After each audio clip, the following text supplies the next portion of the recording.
But let us begin then with that news from Belarus that the boss of the Wagner paramilitary group, Yevgeny Prigozhin, has returned to Russia. That is according to the Belarusian leader Alexander Lukashenko. Mr. Prigozhin, who led Wagner's mutiny in Russia last month, was supposed to have gone into exile in Belarus, and yet the Belarusian leader says he may now be back in St Petersburg. For the past week or so, his whereabouts had been something of a mystery. We know his private jet had landed in Minsk shortly after the rebellion, but was he on it? Today, at a press conference in Minsk, Mr. Lukashenko said the question of whether the Wagner units would relocate to Belarus was now in the balance and would depend on the decisions taken by Moscow and by Wagner. As for Prigozhin, he is in St Petersburg. He may have gone to Moscow this morning or somewhere else. He is not on the territory of Belarus. Our Russia editor Steve Rosenberg was at that news conference.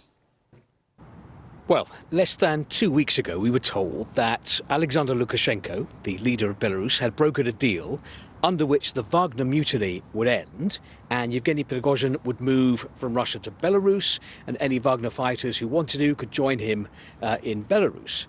Today, Mr. Lukashenko told us that actually Yevgeny Prigozhin is not in Belarus, that he was in St Petersburg, he may be in Moscow today, and the Wagner fighters are not in Belarus. He indicated that they went back to their camps in Russian-occupied eastern Ukraine. Mr. Lukashenko also said that he's going to be discussing the situation with Wagner with Vladimir Putin in the nearest future, although the Kremlin hasn't given any date for that discussion. So what is happening? What is actually going on? Who knows? Who knows? Let's speak to another man who follows it closely, Vitaly Shevchenko. He's the Russia editor at BBC Monitoring. And let me tell you that Vitaly is one of those who's not entirely convinced, are you, Vitaly, that Prigozhin was ever in Belarus?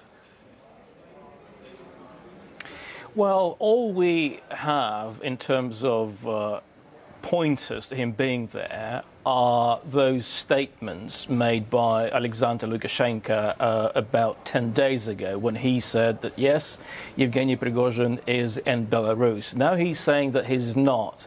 Does that mean that he's left Belarus? Are we to believe Mr. Lukashenko at all? All this only adds to the uncertainty surrounding the leader of the Wagner mercenary group. What I do know after watching Russian state TV is that it seems to have embarked on a campaign to discredit Yevgeny Prigozhin. And that's important because there have been questions about whether this mutiny was real. But now audiences in Russia are to believe that Yevgeny Prigozhin is greedy, he's motivated by this lust for money.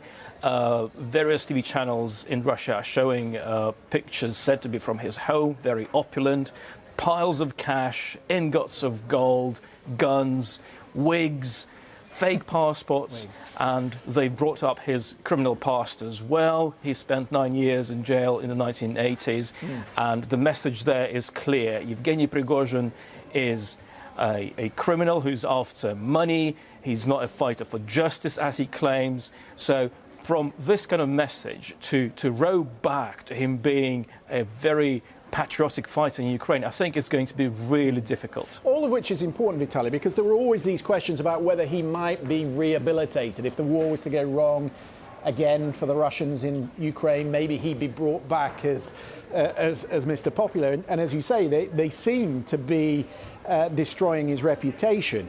Why would he go back to St Petersburg? Because St Petersburg, as we all know, is a stronghold for the president, Vladimir Putin. And it's also Yevgeny Prigozhin's home city. That's where they met back when Mr. Prigozhin was in charge of a chain of really expensive restaurants, and that friendship, that relationship developed into what we're seeing today. St. Petersburg is also where Yevgeny Prigozhin's home was. So that's one reason why he might want to go there. But also, a lot of questions are being asked right now about what he might be doing in Belarus if he does go to Belarus eventually.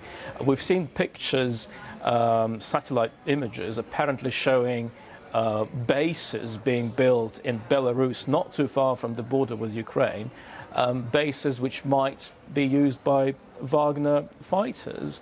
And that has led to concerns that Wagner might attack from the north. Now, Ukrainian officials are playing them down, but at the end of the day, all we have is a lot of uncertainty surrounding both Yevgeny Prigozhin's whereabouts and his intentions. The last we've heard of him was on last Saturday, and he spoke about a car rally that was held in Siberia, and he thanked people for their support. But he said absolutely nothing about where he was or what he was planning to do. More questions, more speculation. Thank you very much for that, Vitaly. Meanwhile, in Ukraine, 5 people have died today after a Russian rocket hit an apartment building in the western city of Lviv. The city's mayor says the attack has left dozens of people injured. More than 50 flats were damaged. These aerial pictures will give you some idea of the scale of that attack, and you'll see that the top floors of that apartment building devastated by the force of the blast. Now, you'll be aware that Lviv is far to the west, hundreds of kilometres from the front lines, and this is described as the largest attack on Lviv's civilian infrastructure since the start of the full-scale invasion. Let's hear from some of the residents. We were at home. At night, I woke up from the first explosion, but we didn't have time to leave the apartment. There was a second explosion, the ceiling started to fall. My mother was immediately hit. I jumped out. I was covered in rubble only about knee deep. I tried to reach my mother, but I couldn't. I found out that my mother had died. My neighbours had died. At this point, it seems that I was the only one who survived from the 4th floor. It's a miracle. If it wasn't for the rescuers, we wouldn't have left the apartment. The rescuers broke down the door and let us out. I am left without an apartment, without anything. I heard screams from the neighbors. I think they were being pulled out of the rubble. Opposite me, there were terrifying screams. They must have been pulling people out of the rubble. Now, I don't see my neighbors on the street anymore. Of course, Lviv, close to the border with Poland. What should we make of all this? Let's bring in Elizabeth Brawl. She's a senior fellow at the American Enterprise Institute. It's a US-based think tank. Elizabeth, thank you for being with us. The Russians said today they were striking depots in the west that were storing foreign-made armoured vehicles. Quite clearly, from the pictures we've just seen, that wasn't the target. That wasn't the target that was hit. Do you think in any way this is going to make the Allies think again about how they move things across the border? Well, I think it is remarkable that for over a year now, Western allies have been able to help Ukraine get equipment, and it's no mystery how this equipment gets to Ukraine. There are not many ways in which it can get into Ukraine, and even so, it arrives successfully. So. That said, there was always the realization or the recognition that there would be some equipment or some deliveries that would be hit. And if that happens and when that happens, that's something that Western allies take into account or that they accept. In addition to accepting that some of the equipment will be destroyed as part of the fighting. And I think, if anything, it's increases the impetus among them to keep up the deliveries and even to accelerate the deliveries, because the more equipment gets lost, the more Ukraine needs in order to win this war. And there is a realization that if this war is to be prevented from dragging on forever, then Ukraine needs more equipment. Just quickly before we turn to Belarus, Elizabeth, if the intended target was depots, and the fact that they are missing or hitting apartment blocks does again point to the sort of precision-guided munitions which they don't have. You know, the difficult thing with the Russians is whether to suspect that they are incompetent or whether to suspect that they are deliberately targeting civilian buildings. They can't be both at the same time, or rather it's either incompetence or deliberate malice. But it's now a regular pattern that civilian buildings, whether it be apartment buildings or indeed cafes, get hit. And you would think that a fighting force that is supposed to be the second best in the world would be able to send its missiles in the direction of the intended target, or otherwise it really is the case that they did intend to kill civilians. We talked about Prigozhin, but there was more important detail in this press conference in Minsk today, notably about the nukes, this first batch of tactical nuclear weapons that Russia is supposedly moving to Belarus. Have a listen to how Steve Rosenberg perceived what the leader, Lukashenko, said about that. Now, we also talked about nuclear weapons because the Kremlin has said that it is moving tactical nuclear weapons from Russia to Belarus. Alexander Lukashenko said that some had arrived and that more would arrive by the end of the year.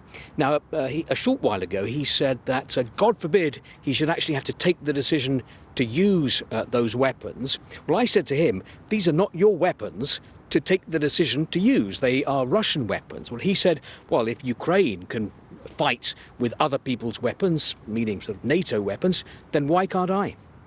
How concerned, Elizabeth, will Washington and NATO be by a response like that from Lukashenko?